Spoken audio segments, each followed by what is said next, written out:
Hi, Doc. Hey, Prof, how are you? Good, thanks. Been a while.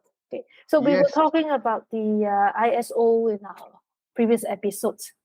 The yeah, first time it was exactly. published, it was in 2013, and Mm-hmm. then just last year, another version came up.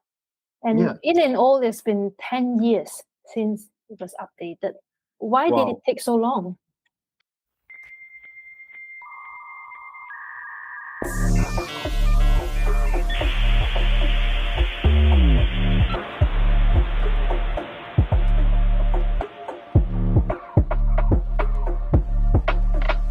Welcome.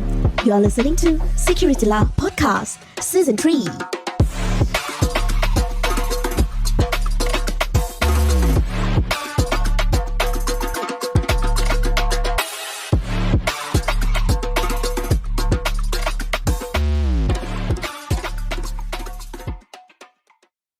Well, I can share that exactly because I'm actually part of the ISO Working Group Committee SC27.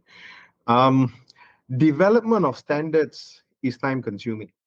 So one of the things that happens when you start developing a standard is someone proposes and say, oh, I think this standard is good for the world and everyone around it. And a proposal goes in. And ISO is a suppose the committee works in a non-profit way. We don't get paid. In fact, we pay for our own flights and everything else. Unless you're sponsored by the government or the standards body, then yeah, your budget gets taken care of. Otherwise, people like me, we spend our own pocket money. So you propose a standard, it goes in. Now ISO meetings happen in a quantum of 6 months, right? Oh, okay. So Mm. just say meeting one says propose, and then they will table it and say we propose, we want everyone to go back, review it.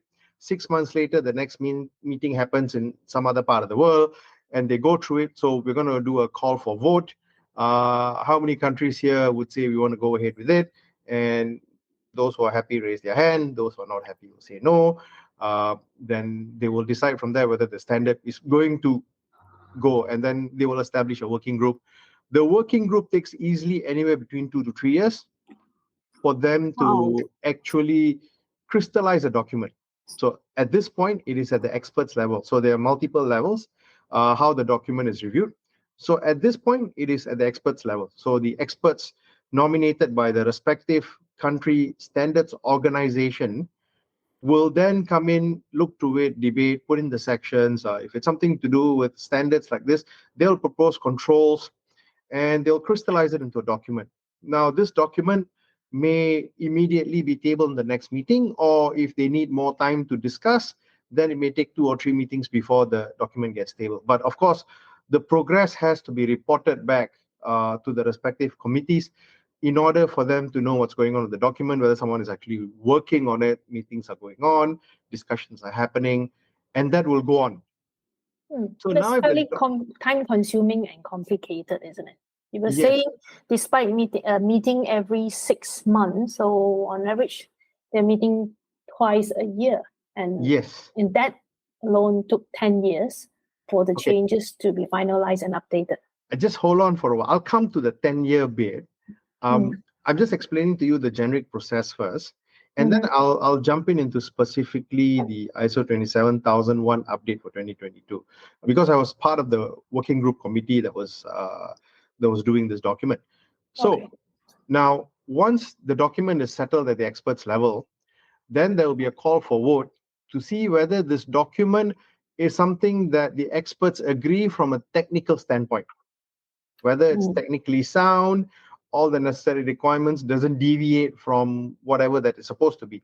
Say, for example, if you're proposing for an encryption algorithm, which I've done before, then the soundness of the algorithm, the formula that's put inside the document, and the test cases and all that has to be crystallized into the document properly, so that if anyone gets a copy of the document, they can look at it, they can reproduce it, and confirm if whatever that they reproduce meets the actual requirement of what the document says. So that is from a technical document like cryptography, right? Mm. When you're talking about controls, then it's purely about how the controls should work, right? And if you look at it, ISO is neither too prescriptive nor too lax. right? Like if you remember from our last conversation, we spoke about ISO 27001, which Mhm. talks about control in general, and we spoke about a document that's not necessarily be followed, which is the ISO 27002,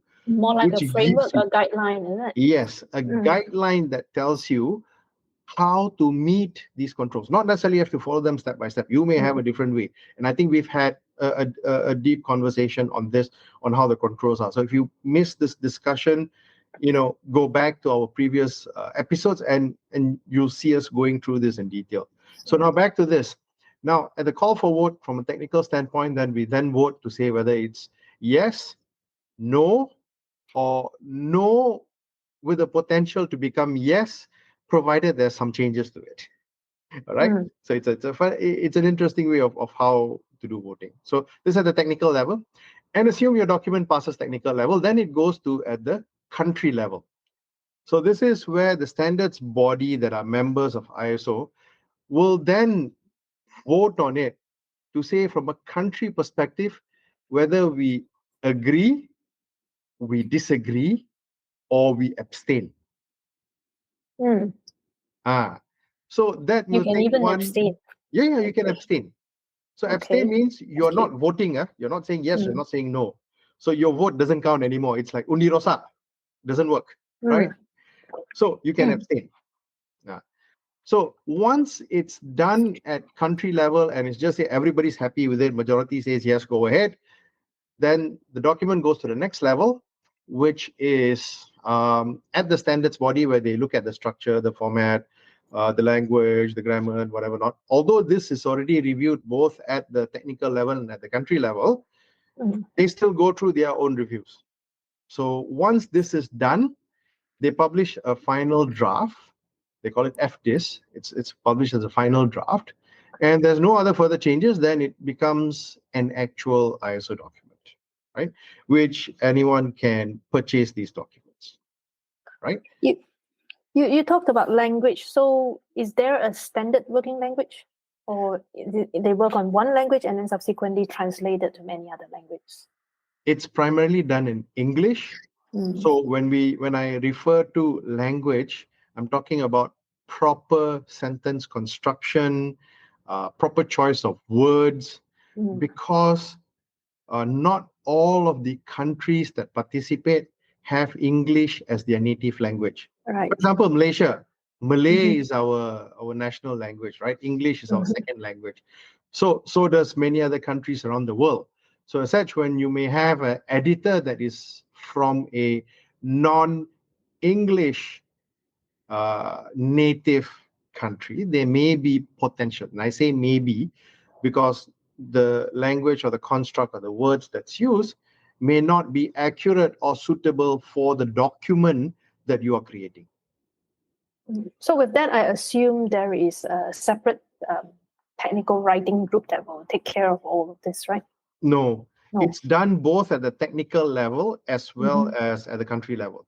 So usually by the technical level, they would have done all this grammar and all that. And most of the time, when you see all these draft documents, everybody will comment on the English. Oh, there's a is missing. Oh, it's not supposed to be is, it's supposed to be are. And you see all the countries commenting literally on the same thing. So Right? you read it yourselves, then the team entire group. So, when you go to this meeting, sometimes I'm like, I don't know if I'm in the standards document meeting or if I'm in the English class. So, but, hey, it's part of the job, right? Besides just the technical bits. So now this process, I think after explaining to you, you would have realized that, yeah, this is going to take a bit of time, right? Yes. No. So if you look at ISO 27001 2013, it was launched in 2013. Now, once it's launched in 2013, nobody's going to look at it immediately and say, oh, yeah, let's change the standards now. Hello, you just launched the standards. People are now going to adopt the standards. You're telling me you're going to change it immediately? Are you nuts? It's not going to work that way. It was probably launched prematurely then. Yeah, so that means you didn't put a proper thought process for an ISO standard that's adopted worldwide, right? Yeah. So what happens is then the standard goes on maybe for a couple of years. And based on what's happening in the economies, in the market, worldwide, then there will be a proposal to say, hey, yeah, I think maybe it's time for us to change the standards. I mean, imagine you're an organization. You just followed ISO 27001, just implemented it, and suddenly new version comes out. Wow, chialat, man. Seriously. You'll be like, what the fish? I just implemented the standard, now I got to change it, right? So that gives people some time for them to adapt, and improve on their inner workings of what the ISO is. Now, I've had a lot of conversations with people about ISO 27001, and they'll be like, oh yeah, it's very documentative and all that. My question usually is that, yes, it is documentative, but are you following it? Are you doing what you say you're doing? Or are you doing it just for the sake of documentation? If you're doing it for the sake of documentation, just for you to get the standard, you've completely missed the point about implementing ISO 27001, right? Yeah, actually, this point brought me to one of the notes that I have here. Maybe just sidetrack a little bit. I had a note here that talks about higher information systems improvements and process efficiency against operational flexibility. So I think that actually sort of aligns with what you have just shared with us. Something that is very heavy on documentation. It's bound to cause a bit of restrictions and impact in terms of operation wise. So there is a trade-off here that needs to be balanced. So here's my question to you. Just say if you're running a manufacturing plant, right? Now, the easy way is not to follow any standards and just do your job. That will get chaotic. Right? I mean, the most fundamental thing is OSHA, occupational health, safety, hazards, right? These are things that you don't think twice for you to say, yeah, we need it. You're not going to be buggered about buying a fire extinguisher and putting it in the corner. But a lot of organizations do, right? So my argument to all those people who come and say, yeah, this is not effective. My question is, are you even following what you're saying? Or you're just doing it because your bosses tell you, hey, we need this certification, just get it done. Then the whole intent of implementing this, you've just threw it out of the window. You've gotten very solid policies, procedures that are audited, and begrudgingly you might be doing the process and say, hey, we're doing ISO audit, make sure you guys do all whatever documentation you need to do so that ISO is ready. Then you're missing the point, because you've not truly operationalized what's required. If you have operationalized what's required, now again, even in the previous episodes I did mention this, having ISO 27001 does not mean you are hacker proof, does not mean you will not get hacked. It says you have processes in place in the event if you get hacked, you can go back to your incident response procedures. You can go back into your policies and procedures and your SOPs for you to say, okay, what do I do now? I mean, imagine it's a chaotic situation. There's a breach, your systems are not working, maybe you get ransomware, whatever, right? What do you fall back on? That exact same policy, process, and procedures that you have done painstakingly, begrudgingly, because you wanted to get an ISO certification. Hello, use it. It's there. And a lot of times I walk into organizations, they're like, yeah, we're ISO 27001 certified. Okay, great. So did you guys follow the process? Oh, you mean we have to follow that? Okay. Well, end of the day, you're going to be thankful that you have the processes and you have been doing according to the processes. The point is you have to follow and practice what the process tells you. The problem is our folks, and I'm not generalizing anyone, our folks, in general, they have all this nice documentation. No one does anything about it. So, for example, okay, you don't have a single incident at all in the whole year. Cool. I respect you. But have you at least tried to have, say, a tabletop exercise? Or, now ransomware is quite a big thing. Number of organizations got hit by, Alpha-V, Black Cat, Lockbit, so many other ransomware strains. Have you done a simple tabletop exercise, or you got in a vendor to simulate, say, a ransomware test and say, yeah, what will happen if, just say, a portion of your network gets ransomed, right? What's the funny thing whenever I have this conversation with board members, with senior management, what's the funny thing they will tell me? Oh, unfortunately, we have a very tight schedule. Can we do it in a lab with 3 PCs? They can. But boss, one small thing, boss. What is it, doc? The ransomware guys don't follow your processes, boss. Huh? What are you saying? They are not going to open a ticket. They're not going to come to senior management meeting. They're not going to attest to the risk committee, boss. Then what are you saying? They'll just attack you. The PCs are gone. That's it. End of the story. Huh? Yeah, boss. So, reality of the situation is, you are looking at preparing yourself for all this cyber attacks. Cool, awesome. I respect Right. you. But you know what? It became so ridiculous to a point where I'm like, okay, if you're going to do it in a lab, okay lah, I'll just charge you consulting fees. I'm happy to give you money. I can sign off and say, yeah, we did a tabletop exercise. If you don't want me to even say number of PCs infected, so it's okay, no problem. I just sign. I get my money. I'm happy. I go for my vacation. Anyway, long overdue, but that's a different story. But point is, you've just deceived yourself. You have all these procedures. The best thing or the right thing to do is to actually simulate this. The bad guys are not going to sit down and say, oh, you're having a manufacturing ramp up. Oh, pandemic over. You must make money. I understand. Tell me which ransomware operator is going to tell you that. If you tell you that, then I'll be like, wow, this guy is God. Seriously, God. But I think this is contextual.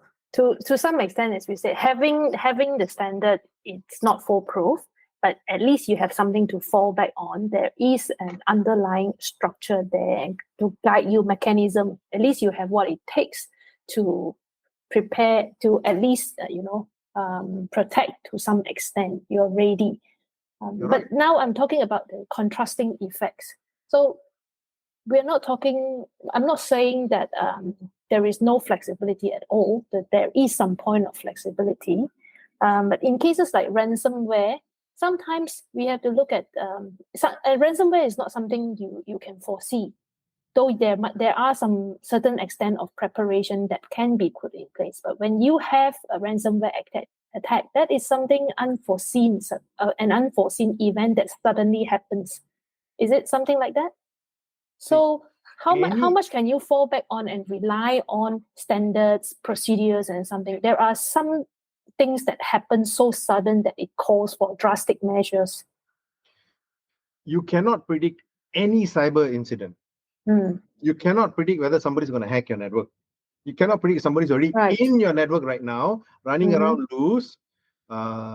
Today is still work day, right? Oh yeah, so tomorrow still have to go back to office. Anyway. Yes. No, you know why I say this? You still need to be monitoring your systems now.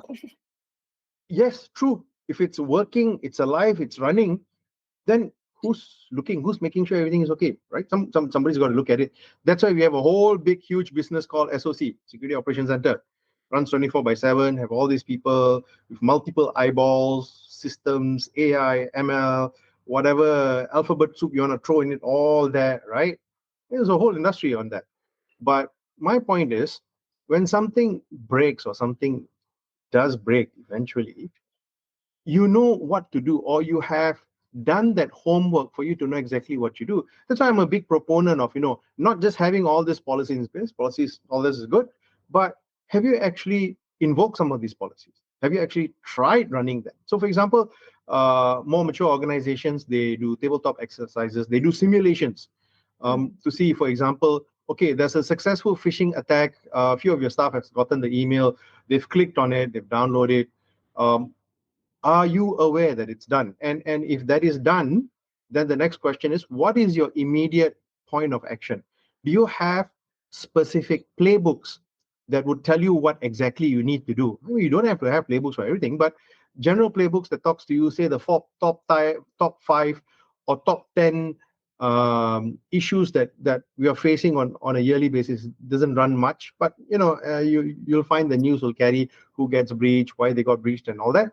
You can come up with your own top 5 or top 10, and then you can have your playbooks to say, okay, if I get hit by ransomware, this is what I'm going to do. If I get hit by a hacker, this is what I need to do. Phishing attack, blah blah blah blah blah. You can have all this set of playbooks that will focus on what you really need to do when you have an incident.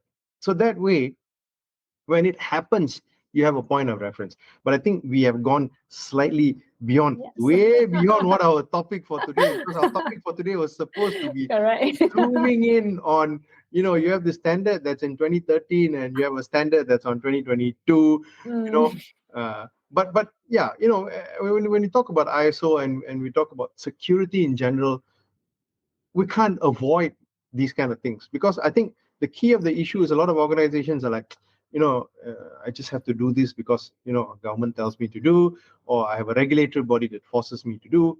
But what I see missing is that you can benefit from it, and if you don't see that angle of it, then you're always going to see it as another paperwork. Yeah, because if you feel that you're only doing it because you have no other option, you're compelled to do it, then it's very hard to be able to truly get the benefits of it, and it will always be very tedious. Because if the organization have already decided to go down this road or compelled to do it, you're already certified, then you might as well comply and follow it. There's no questioning about it. If you don't like it, you still have to do it, then you might as well just do it. Exactly. And ultimately, we will be able to experience it for ourselves, the benefits of having it. Yes. Yeah. So, we have sidetracked quite a fair bit. Let's come back. And so, can you tell us how major is the change to the standard? In my opinion, well, I would say between light to moderate. I won't say it's a major. For me, means that the whole document is revamped. Things have been, like going offhand, and you have to do a lot of work for you to meet the requirements. To me, when I read the documents and participated in the discussions, it's more moderate, light to moderate kind of changes, because for a lot of organizations that have already started ISO, that's been doing ISO 27001 for some time, you're bound to do some of the new things that has already been introduced and also have changed around some of the clauses. So now what are the changes? Can you tell us? Okay, so now there are two parts to ISO documents, as everyone knows. You have clause 1 to clause 10, which talks about the standards in general. And then you have Annex A, which talks about the specific technical controls. So let me zoom into clause 4 to clause 10, because just for everybody's information, ISO, the mandatory part or the normative part of the standard, starts from clause 4 to onwards up to Annex A. Right. So let me zoom into updates into clause 4 to clause 10. So if you look at 4.2, it's about understanding the needs and expectations of interested parties. So one of the things you have to do in ISO standards is to map who are your interested parties. Can be vendors, regulators, customers, staff, and everything else. So they have a new subclause that was added, which requires an analysis of which interested party requirements are going to be addressed through ISMS, because of course each party will have a lot of expectations, but you have to analyze, document, and show that, for example, if there's a specific security requirement. So regulated industries, of course, it's very clear. Say, for example, you're from a bank in Malaysia, then you have BNM's RMIT. If you're in Singapore, you have MAS TRM, right? The standards are pretty clear. For non-regulated industry, say for example telco, right, you need to understand what the regulators require you to do, which is your Communications and Multimedia Act, Computer Crimes Act, Digital Signature Act. And of course, specifically in Malaysia, you have a forum called MTSFB, Malaysian Technical Standards Forum Berhad, where their technical standards are mandatory compliant for telecommunications and postal industry, which is governed under MCMC or SKMM. Right? So you need to be able to do this analysis that identifies who are the party interested in you, what are your expectations. Now, it can also be, say, for example, you're dealing with customers who's in Europe. Now, when we talk about Europe, then you have GDPR, and in GDPR, you may have specific requirements. So these things are what you need to map. That's clause 4.2. Now, I'm going to shorten it, because otherwise, if I go into detail for every single clause, we're going to spend the whole hours talking about this. All right. So that was 4.2. Now 4.4, the ISMS itself. So there's some changes which requires organization to identify the process and the interaction within ISMS. So for example, what are the interaction? Who are you talking to? Say you're talking to HR, you're talking to physical security, and what is the processes that would link? There may be a process that needs to be back to back. So for example, if you escalate to say physical security, they may need to have an SLA to say, okay, I need you to respond to me within 3 hours, right? So that they can do their checks and come back to you and say whatever is wrong, right? So essentially, if I were to summarize this, it's just saying that ISMS is not just security specifically, but you must include all the processes that underpins the ISMS. Because ISMS, in the previous version, you have ISMS policy and then your security policy, right? But now what you're saying is you're looking at it beyond just security policy, because it's the whole organization. Security is not just security or IT, it's the whole organization. Yes. So you're going to have interlinkages with all the other policies, HR, physical security admin, whatever not. There's so many other parts, moving parts in the organization, right? So identifying that underpinning, identifying the processes that links to that is what 4.4 talks about. Enjoying the show so far? Subscribe now so that you don't miss out on the latest episode. We are available on Spotify, Apple Podcasts, Google Podcasts, and many other platforms. Visit podcast.securitylah.asia to get the links to subscribe. Next one is 6.2, which talks about information security objectives and planning to achieve them. So yes, you have this nice pie in the sky, this castle in the clouds that you want to achieve. Great. Now, what are the guidance that you need in order for you to reach that objective? So you say, yeah, you want to have 0 incidents. Then how do you ensure 0 incidents? Then how do you define incidents? Is an incident an occurrence, an alert? What is it? Right? I mean, of course, realistically, it's a huge target to say 0 incidents. You will have incidents. A better metrics would be that, okay, we want 80% of incidences solved within X amount of time, 20%, of course, beyond that time, right? Now, you are having a lot of problems, then you're going to end up the other way around. 20% solving within a short period of time, 80% solving longer, then something is wrong, and you have to relook at the process, people, and technology to fix that problem, right? It also talks about how objectives should be monitored regularly and formally documented. So one of the things that you will find throughout the ISO document is formally documented, which means that you don't just say you do it, you need to document it to show that you've done it, right? That the reason why they do this, of course, a lot of people say, yeah, ISO is so easy. I just have tons of documents and that's it. But you have to understand, at the end of the day, if something breaks, document doesn't show that, the person who created the document is going to get into a lot of trouble, isn't it? Because now you've just provided a false record in the organization. Correct. Okay. 6.3 talking about planning for changes, right? They want to set a standard around planned changes. So if changes are needed to the ISMS, then you need to plan for it. So for example, now you're going to change from 2013 to 2022. Obviously, you need some changes, right? Now, sometimes you may say, yeah, we can meet all this requirement within a year. Cool. But sometimes you might say that, hey, some of this not possible. You need to have investments. I may need additional people. I need to upskill. I also have business challenges where, we're going to cloud. We're moving our on-prem to cloud. We're looking at different stacks, different set of skill sets. There's a lot of things, moving parts in an organization. So part of this is to ensure that you plan this as part of all the other changes you need to do, right? So from your experience, what's the average transition period? Oh, it depends. It depends on the maturity of the organization and the size and the scale of the organization. Just because an organization is small may not mean that they can make a change overnight. Sometimes it may take longer because lack of resources. Resources is in money, because organization is small. They would want to take a very pragmatic and practical approach into security, which is fine. I mean, if I can only make 1 ringgit, I can't spend 1,000 ringgit on a firewall. It doesn't make sense, right?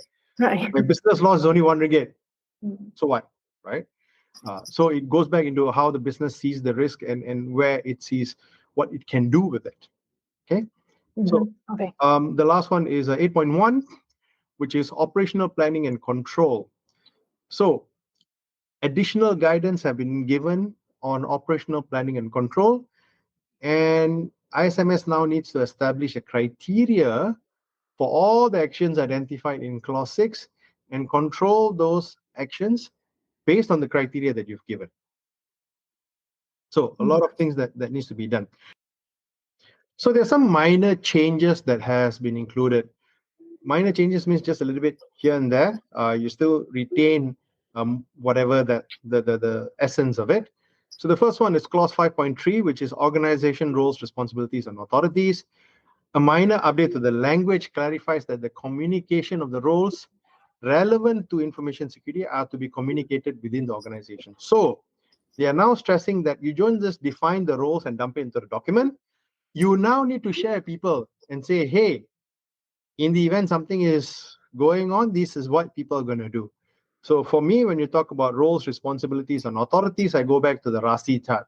Responsible, accountable, consulted, informed, to give you a clear idea of when something is happening, what everyone needs to be doing. Right? Clause 7.4, the sub-clauses remains the same A to C, but D, who should communicate, and E, the process in which the communication should be effected, have been simplified. So they've made it more easier. And they've combined it into a rename subclause D, which says how to communicate. So basically, they're literally telling you how you need to do it. Okay. Right? Which is what I That's like. interesting. The document has to be simple enough for people to pick it up, read it. I know what you're talking about, right? And sometimes you know how in some organization and in some audit practices where they can be very specific in auditing, and they'll follow to the letter instead of understanding the intent. And I've actually gone into arguments with auditors, and I'm telling you, dude, I am one of the guys who wrote this. I can prove to you that's not what it's supposed to be. And you know what? It just goes out of the window. Yeah, I know what you mean. It just goes out of the window. No, it says A, B, C. You where A, where E, B? Wait. I think B means this, not B. What you're saying, Right. I'm like, ayo, exasperating. Seriously exasperating. So Okay. even with that kind of process where, there is obviously it's been proofread, check, and yet there are many ways to interpret certain things. And that's the challenging part when it comes to standards and so forth. And that is why in work, I get into this kind of issues a lot too. You're exactly right. And that is why having clear definitions, it's really mind-numbing or dumbfounding, but to me it's dumb. But sometimes you just have to define what is asset, what is alert, what is incident. Clear definition. Because you know what? I've even been to the most senior of the senior meetings, and you know what? 1 hour is dedicated on debating on what the meaning of the word should be.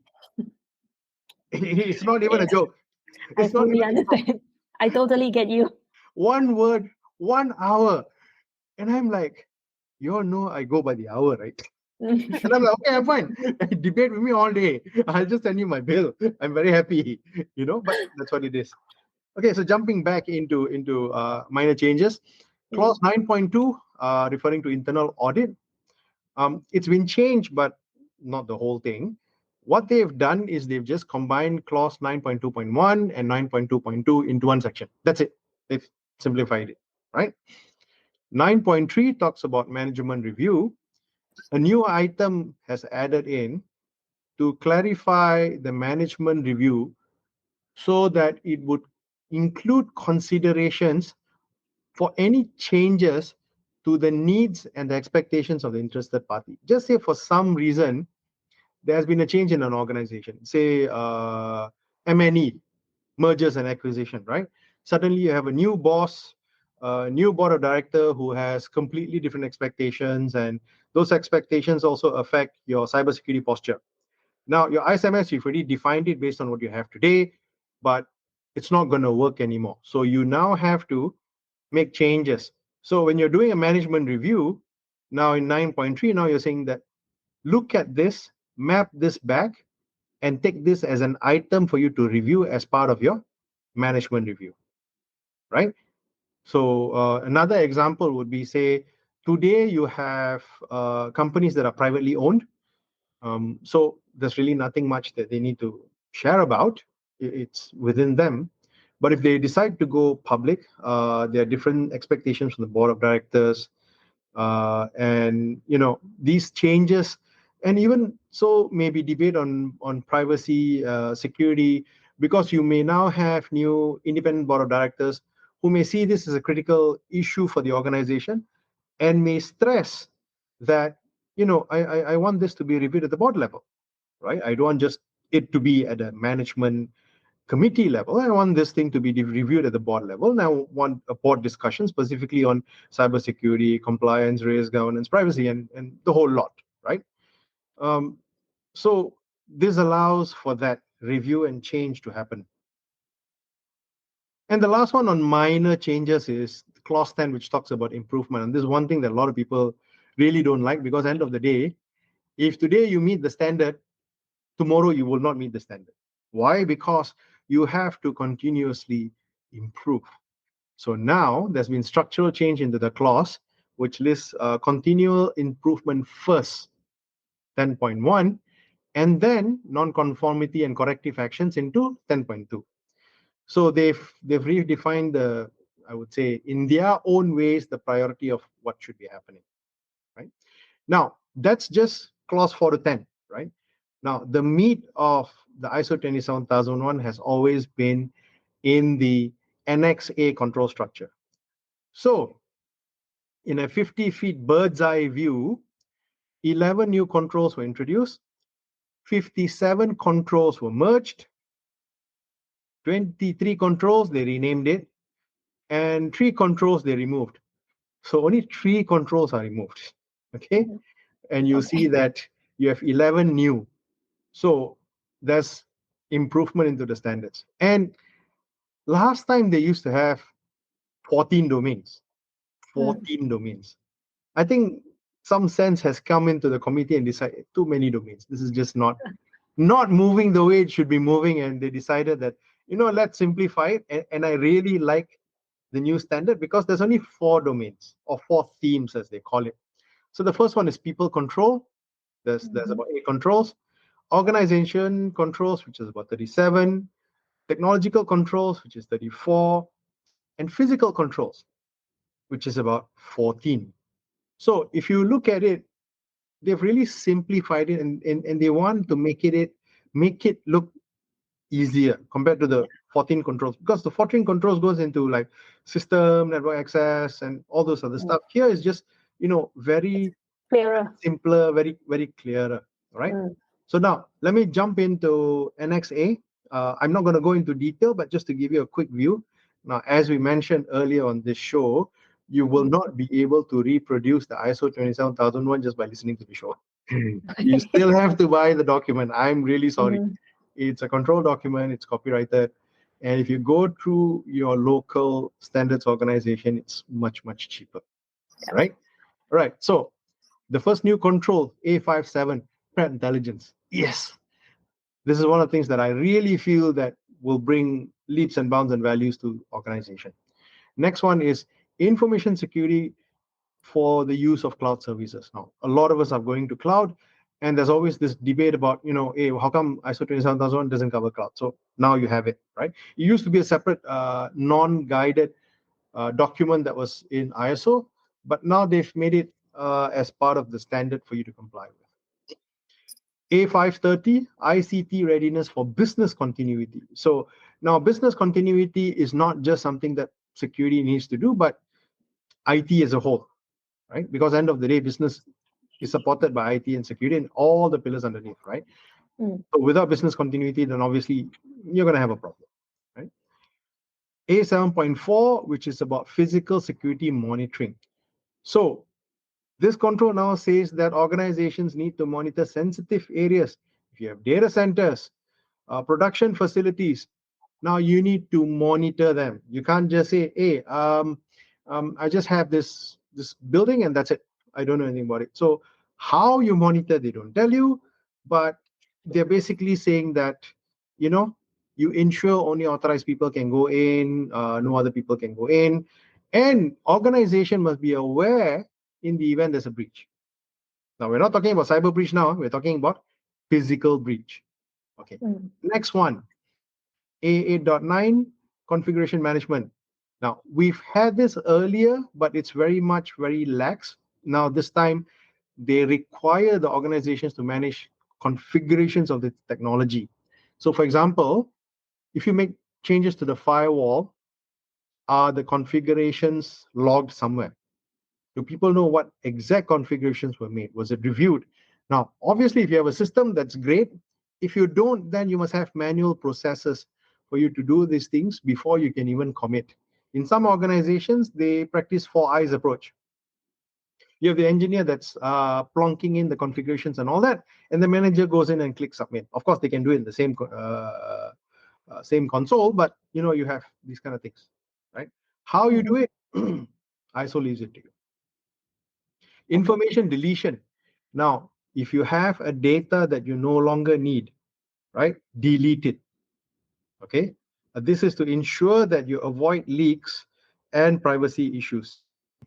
Now, data masking is now made mandatory to ensure that if you are using data that contains sensitive information like your PII, you need to mask it. So last time this wasn't a requirement. Now they've made it a requirement to ensure that you have a process that it goes through. So if somebody is using some sensitive data, whether it is mock or not mock, whatever, have you masked it, right? Data leakage prevention. Now, this is not to be confused with having systems for data leakage. This is having the processes to prevent data leakage. You may use systems, or you may use automation, or you may use whatever means for you to do this. Of course, obviously, data leakage prevention is a technical or technological solution of its own, but there are many ways of skinning the cat, as they say. Right? Monitoring activities, A.8.16. Now, this control requires organizations to monitor systems for unusual activities. Say, for example, a secretary that usually works from 8 a.m. to 5 p.m. suddenly logs in at 3 a.m. in the morning from Bermudas when she just logged out of the system at 6 p.m. in Singapore. So obviously that's something that is, unusual. So there must be some monitoring that you put in. Of course, the technology boffins will jump in and say, yes, UEBA, user behavior analytics. You can use all that, but there can be other type of solutions that you use to do these monitoring. Web filtering. Now, this requires organizations to manage which website users can access. So obviously the easier solution, again, technology boffins will say, have a web proxy, which is, to me, is a good thing. You should never allow users to have direct internet access out. That's, in today's standards for organization, a no-no, a big no-no, right? Because then you're just inviting them to download malware and all other bad stuff directly into their network. So when you have a proxy, at least if somebody's going to a bad site, you can either filter them in advance, or if you don't happen to catch them at that point of time, you've identified a bad site, you put it in. You can do a mini threat hunting and find out if someone else has gone to the site. You can identify who's your patient zero and all the other stuff that comes together with all these things. Last but not least, secure coding. So we've seen some of these requirements in the earlier standards, but what's more important now is ensuring that you have a process, you have a principle that talks about how you're going to prevent bugs from going out. So a lot of organization now uses automated build environment. In fact, SolarWinds, for an example, had their build environment compromised. So instead of build environment being used to protect their software, it was compromised, and as a result, malicious code went in and got into production environment. It was code signed by their production code because the malware was smart enough to switch the DLLs, put in the malicious one, get signed, switch back, and everything looks exactly the same. So this is actually a good control to have. So that is, in a nutshell, as you can see, is quite a fair bit. Right. If you ask me, Yeah. on the controls and all that. But for the better. Yes, Yeah, I think definitely. they're much needed. Yeah, and a lot of it to me makes sense because it's something that organizations would have, should have, could have done, because this is not new. To be honest, if you look at the list that I've read, nothing there is a surprise to me. It's like, yes, this is something that people have been doing, and it's mature enough for us to go out to everyone and say, yes, you need to start doing this. Okay, so now that we've covered the changes, now Mhm. assuming if let's say an organization is already certified in 2013, do they have to recertify to 2022? What will happen is that first, the first thing that any organization should be doing is to do a gap assessment or a gap analysis, right? So when you do a gap analysis, obviously the new controls, you may or you may not have anything covering those controls. Then you come up with a list to say, okay, boss, I've identified this 15, 20 things that we need to meet as far as ISO 20023. From a technology point of view, this is the things that we need to do. Now, obviously, you are not going to get those technology stuff immediately, right? So you need to have a plan. So you come up with a plan and say, this is what it is, right? Now, secondly, you need to also start mapping between 2013 and 2022, because what will happen is a lot of these controls, like what I mentioned earlier, some of it were improved, some of it have been tweaked, and some of it were combined, right? So the ones that are combined, good, you can say we meet all these things. Some of it you can say, yeah, we need to improve our process here, here, here, and here. So there'll be some time that you need before you actually meet 2023. What's happened is you take this plan, you run through with management review. Once you've done that management review, then you'll have an idea to say, okay, so this is how much of work involved that we need to get done. Now, let's have a plan and let's start tracking to make sure that we close these things. And then once you've completed and you have whatever that you need to have, then you start doing your audit. So your audit will be based on 2023. Right? Okay. So it really depends on when you get ready. And of course, while you're doing your audit for 2013, you can also present your plan to say, this is how we are going to get into that compliance roadmap so that we can start getting certified into 2023. It'll be a journey. It's not something that you snap your fingers and a genie appears and you get everything done immediately. No, it doesn't work that way. But there's a set of steps that you need to follow in order for you to get there. It's a journey. Cybersecurity is a journey. It's not a destination. Even if you finish implementing all the controls 2023, say you take about 3 to 5 years to implement it, all fine and well.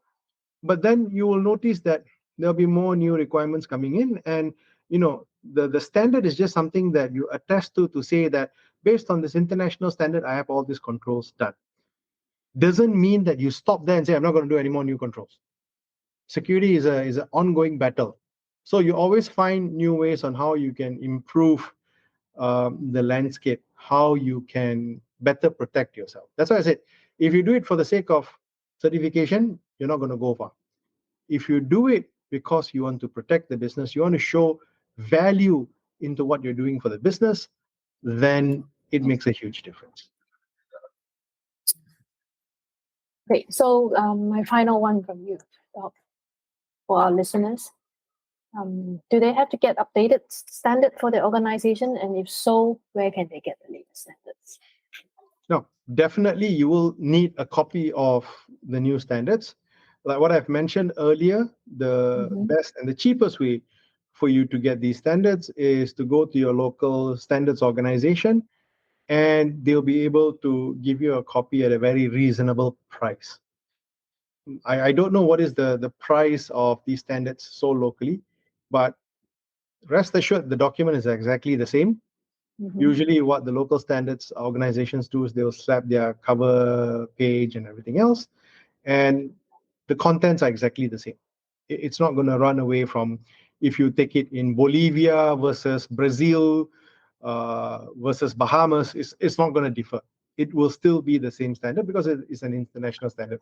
And of course, if you say, oh, I want to get from ISO themselves, then yeah, you can. You'll be paying in Swiss francs, and it's actually quite steep. Yep, you can get it online, right? Yeah, you can get it online. Just go use your card, pay, and you can download. Done deal. In fact, some of the standards organizations that I've seen have the same exact facility. Just go in, say you want to buy the standards, punch in your credit card numbers, boom, and you can get a download. Now, what you will notice, however, is that all the standards will have a watermark carrying either the name of your organization or the purchaser of the document. So you cannot simply go around and flashing and giving people, hey, I got the ISO standards 27001. Let me give you a copy. It doesn't work that way, that everyone knows that the document was from you. All right. Right. So just go and buy the document. It's not expensive. You don't believe me? Just go to the standards organization and you will see it for yourself. It's fairly cheap. Right. And I'm saying this not for organizations as well, auditors as well. You've gone for your lead auditor certification, buy the standard. Seriously. Yeah, I think it's good and handy to have one copy. Yes, definitely. Okay, I think that's all from me this round for this episode. Yeah, I think we've covered it through quite thoroughly. We've gone through the controls, we've gone through the clauses, and there's actually a lot of interesting things that they've added, and I really like the changes they've made. And to me, it's nothing that I've run through just now is something that is out of the yonder or the blue. Honestly, I look at it, yeah, all this makes sense.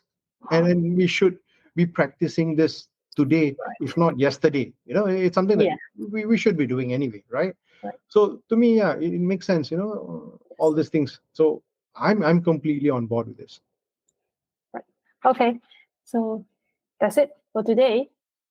And, thank you very much for listening. Thank you very much. We'll see you around in the next episode. We will see you soon. Bye-bye. Bye-bye.